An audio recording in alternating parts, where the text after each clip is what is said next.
Hello students, इस video में हम क्लास 10 मैथ्स का 6 चैप्टर ट्राइंगल्स की एक्सरसाइज 6.2 का क्वेश्चन नंबर 2 करेंगे. Okay, so question number 2 is E and F are points on the side PQ and PR respectively of a triangle PQR. For each of the following cases, state whether EF is parallel to QR. EF and QR parallel है. Means यहाँ पे हमें एक triangle है, triangle के बारे में बता रहे हैं और उसकी एक साइड है PQ और एक साइड है PR. उस पे एक एक पॉइंट है, एक पॉइंट E है PQ पे और F है PR पे. ओके, तो हमें ये बताना है, यहाँ पे हमें केसेस गिवन है 3 कि कौन से केस में EF और QR पैरेलल होंगे एक दूसरे के. ओके, सो अपना सॉल्यूशन स्टार्ट करते हैं. अब यहाँ पे हमें फिगर नहीं दी हुई है, पहले हमें ये फिगर हमें पता होनी चाहिए कि कैसे है, तभी हम अपना सॉल्यूशन कर पाएंगे स्टार्ट. सो एक ट्राइंगल है, ट्राइंगल तो हमें पता है कैसा होता है ना, हम ट्राइंगल ड्रॉ करेंगे. सो ये हमने एक ट्राइंगल ड्रॉ किया. ओके, सो हमारे पास ट्राइंगल का नेम दिया है PQR. सो हम यहाँ लिख देंगे PQR और एक हमारे पास लाइन है पैरेलल लेट कर रहे हैं जो ये दो साइड्स को कट कर रही है. ठीक है, ये दो साइड्स को कट कर रही है. तो PQ पे क्या है, E है पॉइंट एंड PR पे क्या है, F. सो F यहाँ ये कट कर रही है PQ और PR को. ओके, सो अब हमें अपना तीनों केसेस को देखना है और वहाँ पे हमें बताना है क्या EF पैरेलल है QR के. ठीक है, तो हमारा फर्स्ट दे रखा है केस की PE क्या है, ये जो यहाँ से लेकर यहाँ तक है 3.9 सेंटीमीटर है. EQ क्या है हमारा 3 सेंटीमीटर है.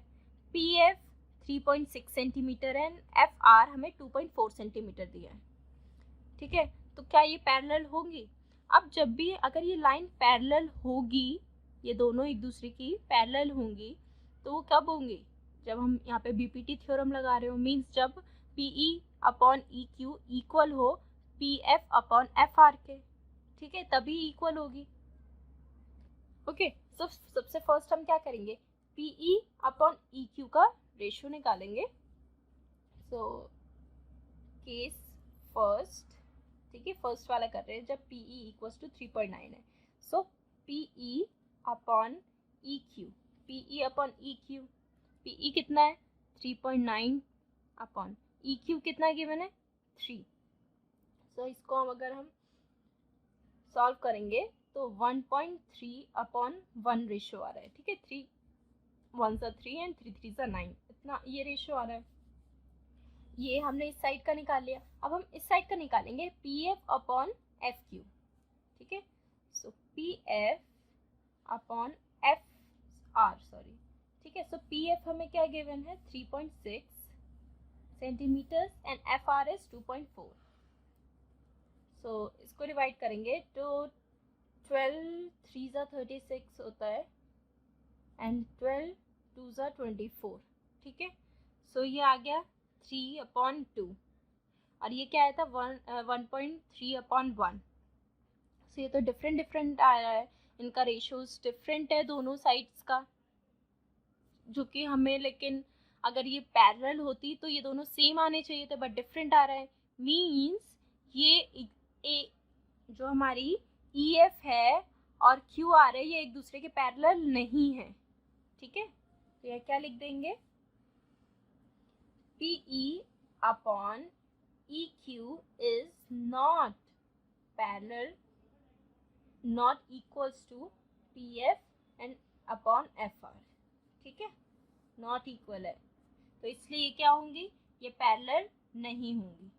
ठीक है, तो यहाँ लिख देंगे, sorry, EF is not parallel to QR. ठीक है, अब हमारा केस सेकेंड केस में क्या है, PE 4 सेंटीमीटर, PE 4 सेंटीमीटर है equals to 4 and EQ is 4.5 centimetre. Okay, so अब इसको हम अगर सॉल्व करेंगे,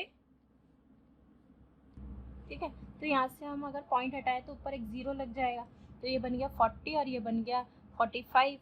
तो 5 की टेबल 40 भी आता है, 45 भी आता है, तो 5 8 सा 40 एंड 5 9 सा 45। तो ये क्या आ गया, 8/9 आ गया इस साइड का रेशो। ठीक है, अब इस साइड का निकालेंगे PF/FR। So PF/FR equals to, सो यहाँ पे हमें PF दे रखा है, sorry, PF is 8 centimetre and RF is 9। ठीक है, सो इसके आगे तो ये सॉल्व नहीं हो सकता। ठीक है, सो ये PF आ गया हमारा 8/9 एंड PE/EQ आ रहा था 8/9। ये दोनों इक्वल आ गए, ये इसका रेशो और इसका रेशो इक्वल आ गए, ये सेम रेशोज में डिवाइड है, means EF is parallel to QR। Okay, यही तो हमने VPT थ्योरम में पढ़ा है, अगर ये इक्वल आते हैं तभी पैरेलल होते हैं। सो हम यहाँ क्या लिख देंगे, PE/EQ is equals to PF/FR। okay, so EF is parallel to QR। okay, first part हमारा पैरेलल नहीं था, सेकंड केस हमारा पैरेलल है। अब यहाँ हम देखते हैं case third. So case third में हमें PE/EQ निकालना होगा। सो PE हमें गिवन है, PE इज 0.18 एंड EQ, तो यहाँ पे हमें EQ की वैल्यू नहीं दी है।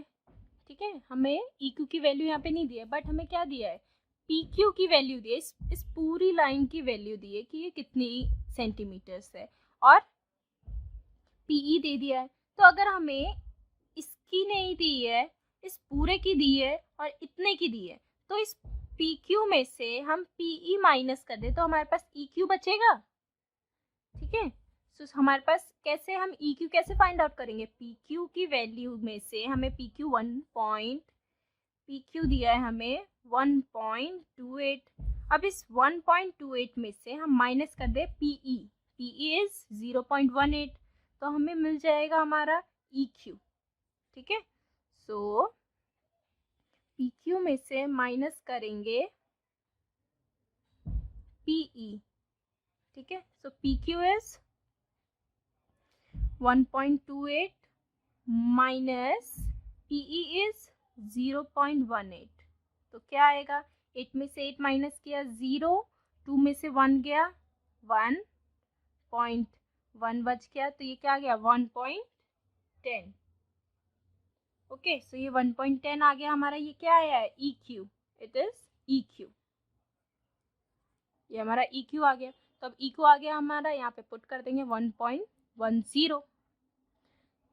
ठीक है, तो यहाँ से हम डेसिमल हटाएंगे और डेसिमल के बाद 2 डिजिट है तो ऊपर 2 0 लग जाएगा, और यहाँ से हम डेसिमल हटाएंगे, डेसिमल से पहले अभी क्या कितना डिजिट था 18, 2 डिजिट थे तो 2 0 नीचे लग जाएंगे।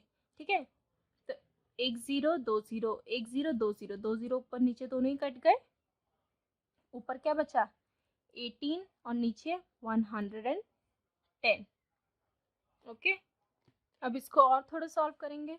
सो ये 2 से 2 9 सा 18 एंड 2 5 सा 10, 1 ही आ गया, 2 5 सा 10, तो ये क्या आ गया 9/55। PE/EQ क्या आ गया 9/55। अब ऐसे ही हम PF/FR करेंगे। सो PF/FR, सो मैं यहाँ पे PF क्या गिवन है 0.36 एंड FR हमें यहाँ पे फिर से PR गिवन है, FR गिवन नहीं है, एक तो PF गिवन है और ये पूरा PR गिवन है, तो क्या करेंगे हम FR निकालने के लिए, पी आर में से माइनस करेंगे पी एफ, ठीक है। सो यहाँ पे करेंगे हम पी आर में से माइनस करेंगे पी एफ। सो पी आर हमें गिवन है 2.56, इसमें से माइनस करेंगे पी एफ 0.36। तो ये क्या आ जाएगा हमारा, एफ आर क्या आ जाएगा हमारा, 6 में से 6 माइनस किया 0, 5 में से 3 गया 2 में से 0 गया 2.20, ओके। क्या आ गया 2.20, एफ आर हमारा क्या आ गया 2.20, ठीक है। अब आगे इसके सॉल्व करेंगे, ओके।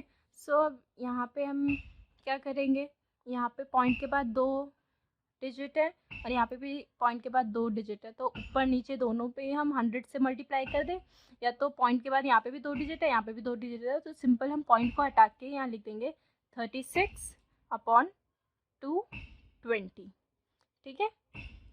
सो इसको हम और सिंप्लीफाई करें तो क्या होगा, 2 से करें अगर हम, 2 1 ज़ा 2, 2 8 ज़ा 16 एंड 2 11 ज़ा 22, okay.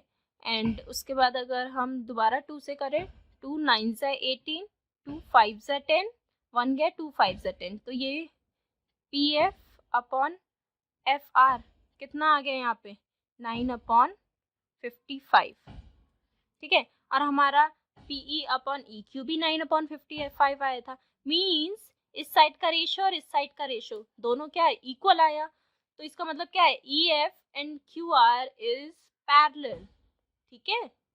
E F is parallel to Q R. तो यहाँ हम क्या करेंगे, PE upon E Q is equals to P F upon FR, okay. So hence EF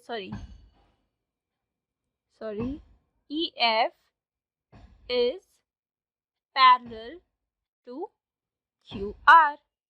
EF जो है पैरेलल है QR के, ओके। सो ये हमारा लास्ट केस था, ठीक है। हमने तीनों केसेस हमने देखे हैं यहाँ पे। फर्स्ट केस हमारा इक्वल नहीं आ रहा था, तो ये पैरेलल EF जो है पैरेलल नहीं था QR के, और सेकंड केस इक्वल आया, मींस EF जो है पैरेलल है QR के, और थर्ड केस भी इक्वल आया, तो EF पैरेलल है QR के, ओके। आई होप आपको ये सॉल्यूशन समझ आया हो। अगर आपको ये सॉल्यूशन समझ आया तो वीडियो को लाइक करें, चैनल सब्सक्राइब करें एंड शेयर करें।